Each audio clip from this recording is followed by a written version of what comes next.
All right. First of all, thank you to everybody that was organizing this event. It's been an absolute blast working with the kids and coming up with this over the past 3 days. And I honestly don't know if I would have had that opportunity without you. So again, much appreciated. This is Team Rhinoron, and we have been working on a retheme, reskin of Cuba Libre into Poké Libre, utilizing Pokemon as the theme. This has been a lot of fun for us because kids love Pokemon, I love Coin. We bring it all together and see what we can make.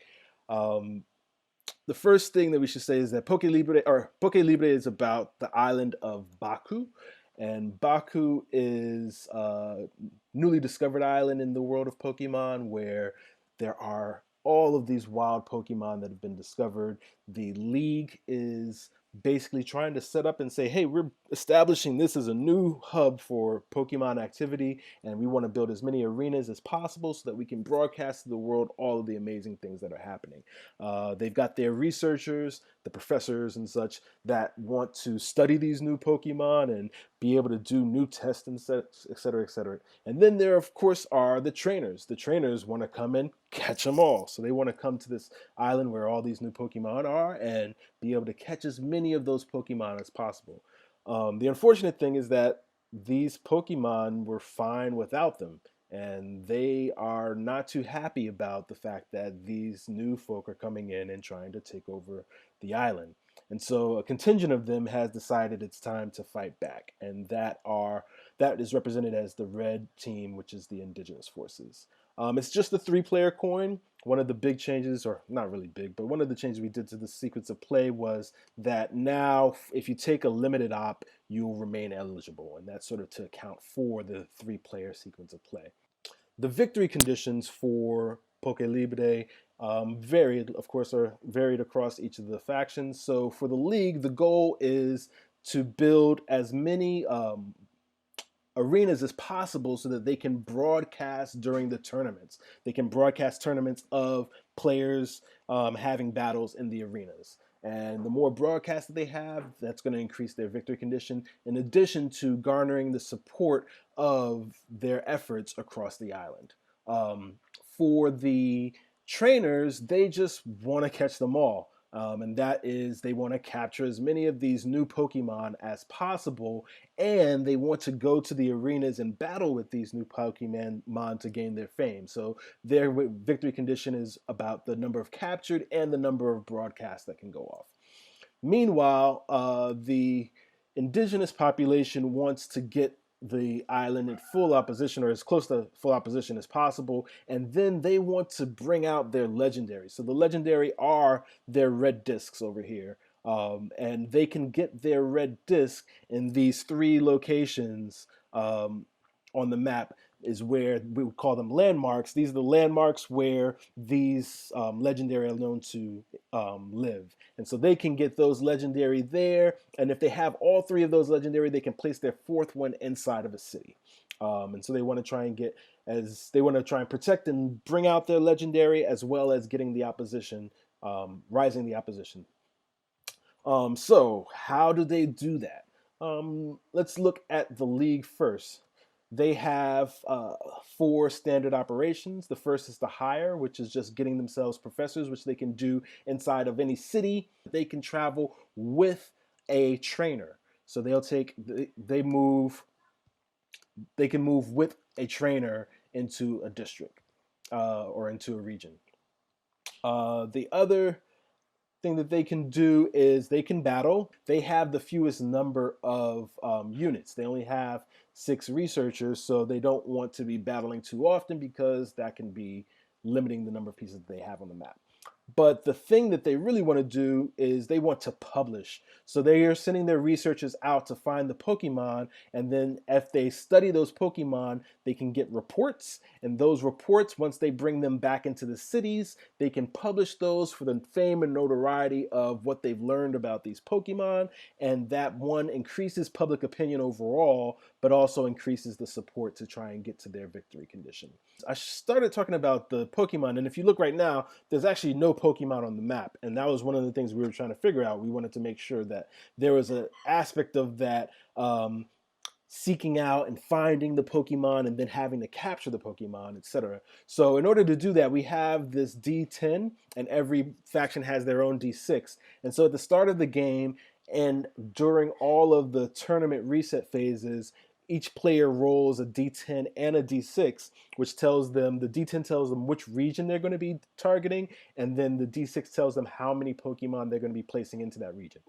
I roll this and I get in region number 2, there will be 3. It's the D6 divided by 2 rounded up. There will be 3 Pokemon that I would be adding to district number 2. And because 6 divides evenly into 2, one of those would be evolved. And so you can look here, the light ones are the basic Pokemon and the dark ones are the evolved Pokemon.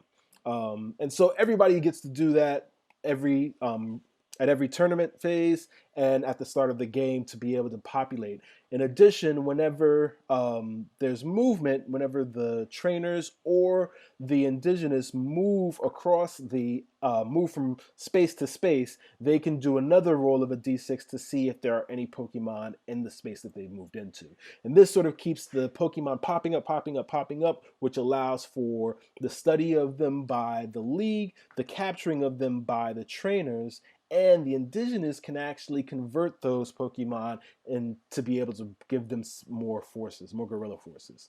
If we look at the trainer menu of actions, we can see that they have recruit, where they can go ahead and put new trainers on the map in any of the cities or coming out of the gyms, which are what their discs are representative of gyms. They also want to try and get as many gyms out there as they possibly can. Their second was to adventure, which is fundamentally just their move, so they can move into a space. And then let's say if we moved into this space, they can move here, and then they get to roll their d6 to figure out how many Pokemon show up in that space. So it's just one here. Okay, they go over there, and that's their adventure action. Then if we look, they have moralize, which is fundamentally how they shift the support or shift towards support. Because they, as much as, even though support is not in their victory conditions, shifting towards support is important for them to help the league build more arenas. So if we look at their special activities, however, they have capture. So once they've moved into a place, so now they've won this battle. If that was an op and an SA, they won that battle, they can then capture that Pokemon and raise their victory condition around captures. So then let's go over to the indigenous forces. They have sneak, convert, battle, and terror. They also can do the convert. So if they're here and there is this Pokemon in that space, they can replace that one Pokemon with a new gorilla. And then their special activities include liberate. Liberate basically says, okay, this trainer is here. That trainer has Pokemon. Well, now those Pokemon are liberated, so they come onto the map. So we put that one onto the map, and the capture count goes down. So this is how they work against the victory condition of the trainers, is by liberating the Pokemon that are with the trainers. Then what I was talking about before is the inspire. So being in one of these landmark spaces, they can then place one of their legendaries. And when they do that, it inspires the whole area. And so all of the opposing units in the adjacent regions get flipped to active, which prevents them from being able to take some actions. And additionally, they can then adjust this support or this opposition by one step for all those adjacent. So that's a big one for them. And they also kind of want to time it to when they have those units around so that they can have the bigger effect. So that's fundamentally what those actions are. You can look here. We've got there's 24 cards, but you end up dealing 7 for 3 periods. So you end up with 21, or really 18 of the cards, and then 3 tournament cards. These are our tournament cards. And the actions will go, the events will then provide different actions that the players can take to be able to affect the board state. It should play in about I'd say 60, maybe 90 minutes should be a relatively quick game, but also a pretty fun one because it's about seeking out Pokemon, catching Pokemon, and then fighting against those that are trying to do the same thing. We think that it's enjoyable. We hope that everybody enjoys it. Apologies for any errata, and yeah, you may be able to break it.